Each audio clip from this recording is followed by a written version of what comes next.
Let's do Tull.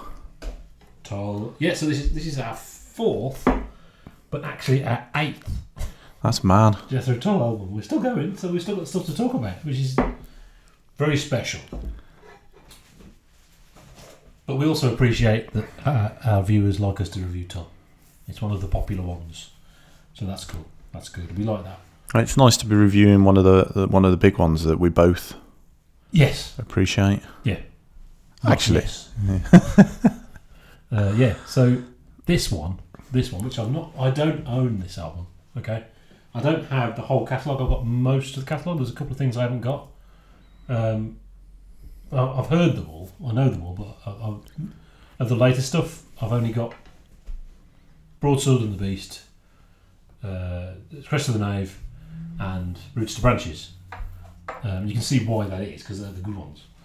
But this is fascinating. This is the interesting one to review, really, because we've reviewed Jethro Tull, and the problem last week was it sounded like Jethro Tull, and you agreed. Yes, it sounds like Jethro Tull. Review complete. This is the Change album. This is the sellout, man. This is where it was not the same ever again. Different. When did Phil Collins ruin Genesis with his nasty pop music? It suddenly changed, instantly stole the lead vocals from Peter Gabriel. He punched Peter Gabriel out of the band forcefully, which of course never happened. When did Yes turn off? Suddenly there was some other guitarist writing pop songs. It was horrible, which isn't true either. They were terrible long before that. And again, here you can argue that, but this is a pivot by which all Tull revolves around a change, because the previous album was generic tulling of the 70s. This isn't, and this is a new band. There are 3 Jethro Tulls. This is the 3rd one, I think. And that's stylistically as well as the people. This is the Dave Pegg band, so it's all the albums from now on have Ian Anderson and Marten and Dave Pegg and various other people, players, John Vitesse, or whatever his name is, etc. But really, the way this album sounds is essentially the way Homo Eroticus sounds. There's not a lot of difference stylistically between those 2 albums, I think. And generally, that's what the album will sound like after this. And so it's Ian Anderson embracing the new horrible 80s technology, isn't it? It's the synths, and the irony is it makes it sound really 70s. It actually, Ian Anderson doing that is kind of it's almost fusiony. It sounds more fusiony than it did before. Even though I suppose technically in a way it already was, in some ways. So, regardless of how sophisticated the music is, it's a different type of listen. That's the thing, because it's not so in your face. You could say it's a lighter listen, but I mean there's some fantastic music in there. But a more subtle listen. And if you named it a different band, we wouldn't judge it in that way. We wouldn't have an expectation of the joyous Tullness. I put on the remaster of Thick as a Brick this weekend, which I've never heard on Spotify. I assume Spotify is the same resolution as CD. I think so, yeah. And it's so great. It's just so awesome. You don't get that with this kind of music. And you could argue that's the type of music rather than how good it is. A more subtle listen, I think it's a bit patchy. There's good and bad songs on there. There's kind of also ran songs on there which are a bit dull, sort of generic rock songs. Stuff, Working John, Working Joe. But I think that's very strategically put on the album, because the song after that is Black Sunday, which is a fantastic thing, which 70s Tull wouldn't have done. It's not the best thing in the catalogue, but better this than more Jethro Tulling. It's all about the change. There's also a lot of it, this particular album, is due to the particular person who's been invited, which I'll talk about in a minute. I haven't got the CD, so I'll give you the printer. Right. Okay, yeah. So I've got to form some thoughts about A, which is our 4th album on the bounce of Jethro Tull, and it's obviously very difficult. How much more can you say about Jethro Tull after 8 albums? It's different, but it's still Tull. Yeah. That's my review. Okay, let's go back to familiar territory. Yeah, so Pink Floyd. Yeah, we love Pink Floyd. We love Genesis, or I love the early Genesis, and I love the Tool stuff we've done previously. What's going on? Why do I love these so much? I think what it is with Pink Floyd, you can see it's almost like there's a progression over the work.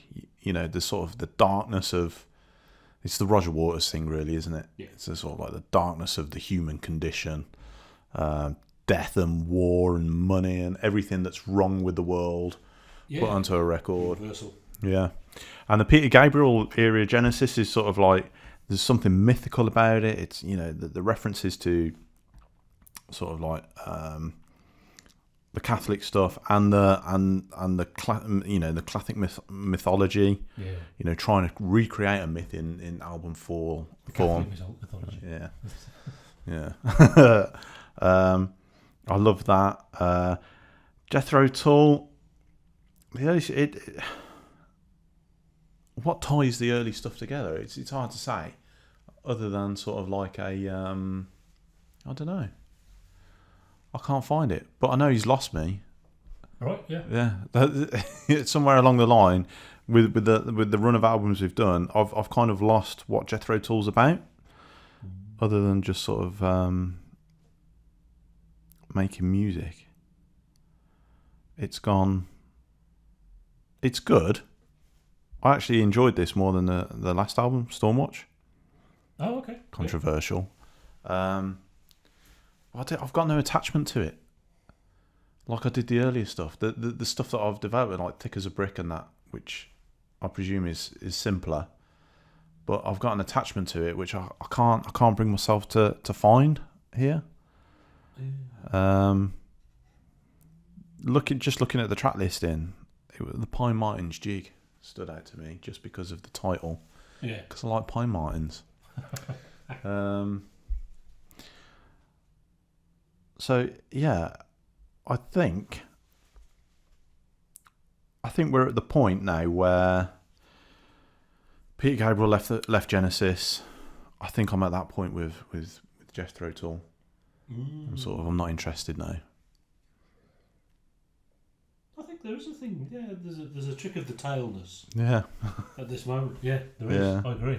Maybe the thing that's motivates him isn't there anymore, and now he's looking to, okay, how am I going to keep show on the road, keep making music? He obviously loves making music. He's a very, very talented and individualistic creator. So he's got to keep going. But I mean, where's the drive? You know, That's almost exactly what I was going to talk about. But I don't think he cares now. I think at this point he's made enough money from it all, had enough of it all. I think he's looking for what he wants to do. You keep the show on the road and actually want to do it. Yeah. I think that's what it is, and that's the change, and that's why I think this style here, this is the style from then on, is the music that he enjoys making. I think that's what it is. Whereas before he was an angry young man searching something, etc. Making his way in the world. This is grown up Ian Anderson from now on. I mean, don't you agree that generally it's that same style as Thick as a Brick 2 and yeah. Thingy? Yeah. But it is a different band. He's identified as being a different band. It just shares some members with another band that share the same name. And just like the original band. Well, the original band, the first album. It's very different music. It's much more guitar based. So has his relationship to the band changed? The other members. Yeah. So, I mean, he's very much... I mean, it's called Jethro Tull, but it may as well have been... Well, not may as well, but I mean, he's sort of like the auteur of Jethro Tull, isn't he? I would imagine there were some people who thought Aqualung, as in the picture of him, was Mr. Jethro Tull. Yeah. Mr. Tull. I wouldn't be surprised. It's a bit like Alice Cooper. He could have changed his name to Jethro Tull. So yeah, I mean, I thought it was quite a pleasant listen, but I mean, I'm not inspired by it. That's the thing. I'm not sort of excited by it. Yeah, it's some music. Yeah, that we do every week. Yeah, which is a shame. Yes. Yeah. I mean, you mentioned like is the earlier stuff simpler, but I mean, Aqualung is, and this is more complex, but still, the other albums we reviewed, Thick as a Brick and Minstrel, particularly Heavy Horses, obviously, but it's all quite complicated music. It depends what you compare it to, compared to Rachmaninoff, of course it isn't, but compared to most rock music, it's massively complicated, isn't it? Thick as a Brick. And Thick as a Brick is, I think, just as accessible as Aqualung, I think.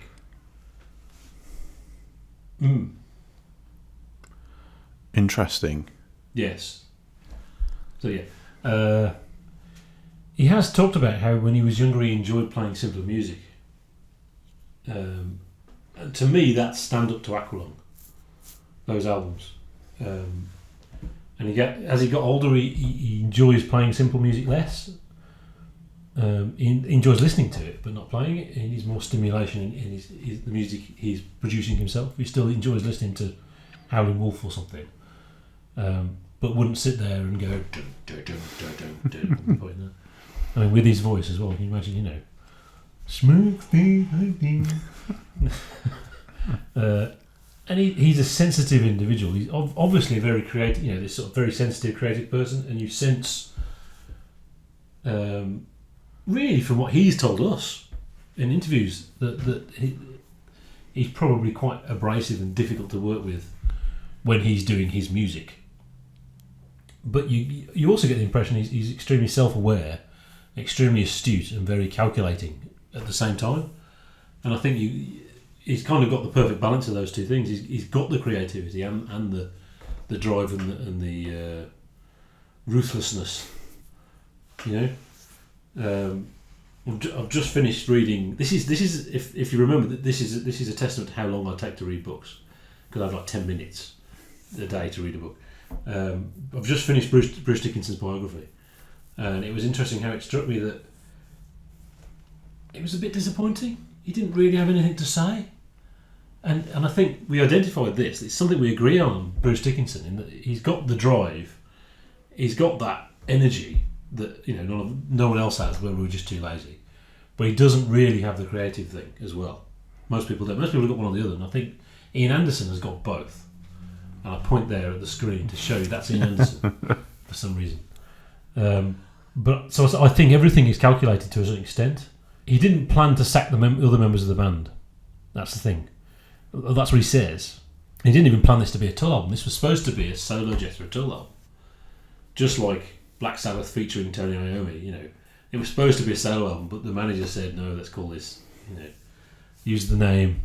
And there was actually even the press release for the album had quoted Ian Anderson saying, I've sacked the other members of the band. And he hadn't. So he tried to get a message to the other members of the band, but it was kind of too late, and they got the hump. Because their relationship was already at an end, really. I think that's what it is.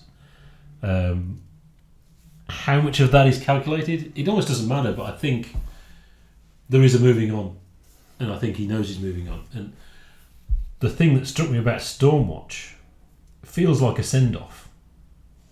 It feels like more of that. Let's do another one. There is a bit of that, but also it's ever so Scottish. This is one of the things I didn't say last week that I was going to say. It's the most Scottish album I've ever heard. And I think he was looking for an identity. In that he rejected the This Was band because it was blues and he didn't feel a personal identity with the music. It wasn't just a musical thing. You had to have some sort of connection with it.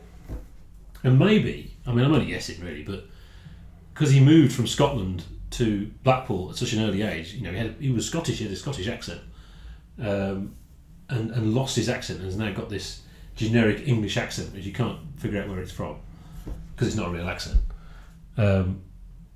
I understand the sort of nostalgia he would have if he moved when he was like 8 years old or something. Yeah, you would have a nostalgia for Scotland, you know, and maybe that's part of it, and that's what he's trying to find. And maybe Stormwatch was doing that. He needed to be more Scottish, more folk, you know, and maybe he found that didn't make him happy. Again, it's just me guessing, isn't it? Yeah. So they got Dave Pegg in as the bass player because Dave Pegg actually would have been, whatever happened, he would have been in Jethro Tull anyway because sadly John Glasgow died. And Dave Pegg did the tour actually, so he was already in Jethro Tull really. And apparently when Dave Pegg came to actually join the A band, he sat him down and told him what everyone thinks of him. So this guy thinks, oh, this of me, but I can understand again. He's saying, yeah, look, I'm difficult to work with. This is what they think of me. You know, he needs to make sure that he can deal with him. But I thought, you know, maybe he's just easier to deal with himself.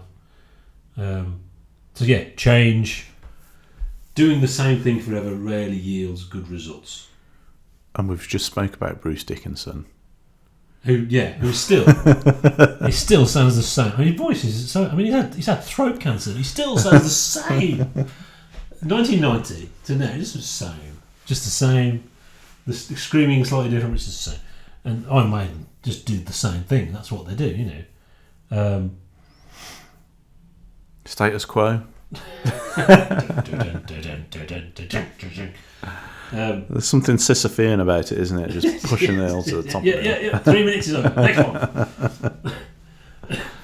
And it's meant to be. It's purists. It's the purist, you know. It's like metal, isn't it? The metal purists. Not metal enough. Master of Puppets isn't thrash enough. We have no concept of that at all, do we? Sorry, Master of Puppets is thrash. Doesn't it define thrash? No, not enough. It's not enough. But yeah, most bands do the same thing. They just keep doing the same thing, and they're not as good as they used to be, though. It's the same, but it's not as good as they used to be. You don't. How often do you say, "Oh yeah, this band, it's still exactly the same, but it's much better than it used to be"? And that's not because everyone peaks at age 20 of making music. It's because you've got to move on. You've got to keep moving. That's what he's doing. You could argue he subsequently hasn't. He's got into a comfortable place, and you know. But so this is all okay. The fact that this album is different, it's fusiony. He's got an Eddie Jobson, right, which is a very left field choice. I mean, if you're really listening to the music of the last three albums, wouldn't be that surprising. But at the same time, it's not very folk, is it? You know, this guy on the keyboards, and that changes the sound. You can hear the Eddie Jobson sound in the music. It sounds like UK. It is Jethro Tull meets UK, and that's interesting and exciting. You know, doesn't mean it's the best album ever, but it's different, and that's good. Ian Anderson's Wikipedia page is split into early career and later career, and of course, the point it changes to later career is the album A. So it is early and later. You know, I've said about identity, Scottishness. And that's it for Jethro Tull's success. Is the short version of the story. But the next album, Broadsword and the Beast, is their biggest selling album ever in Germany. I almost said the biggest selling album in Germany. It's not the biggest selling album, it's their biggest selling album in Germany. So, you know, and I think they're still very big in Europe. Not quite stadiums, but on the brink of arenas. I think still in the 90s. I think they were still huge. Wow. I mean, it's quite expensive to go and watch Jethro Tull now, isn't it? Or Ian Anderson? Is it Ian Anderson he's starring? It was 50 quid, wasn't it, when we saw it? That was Ian Anderson. Yeah. There was almost a Return of Jethro Tull But I think now he's now decided he's going to call it Ian Anderson again. Right. I think it wasn't bringing anyone back. It was just the band he's got anyway. So 50th anniversary, I think, was the plan. I don't think anything's happening till next year though. And the record company have released a 50 for 50 album, 50 songs for 50 years. And it's stuff from every album. It's alright, it's on Spotify. So. Strangely though, the next album after A is kind of a mixture of this new style and the Trad Tull as well. I think it does it really well. I think it's a much better album. So of course we're not doing it. But yeah, like I said, Broadsword and the Beast, Crest of the Knave and Roots to Branches are excellent if you like that style. Roots to Branches is really interesting because it starts to bring in Indian music influences. So that's interesting. It's not very consistent though, the rest of the albums. They're the best ones. There's some moments. I wouldn't say bad. I would go as far, like Genesis. There's no bad albums. There's better albums and there's less good albums. So everyone talks about Under Wraps, the proper synth one. It's not that bad. I think it's 4X at the moment. It's one of those albums. I mean, I haven't heard it that much. I've probably heard it twice before this week, and then heard it twice this week. So it does depend what mood I'm in, but I'm going to say 4X. Yeah, I agree with that. 4 eggs. I prefer it to Stormwatch, and I give that 3 eggs, didn't I? I can't remember. We made it, Kev. Jethro Tull invented the seed drill. It's so pathetic that we know that. Thanks, Churchill Middle School. I drew a picture of a seed drill on my computer and printed it out for my homework. Lovely. It was all blocky. It was terrible. So we don't know what we're doing next week, so we'll just leave it as a surprise, I think. I've got an idea, but make it a surprise, because I think it's going to be a weird one. So, we like weird. Well, I don't know if it's weird because I've not listened to it yet, but it's something I've not heard of. Great, see you next week.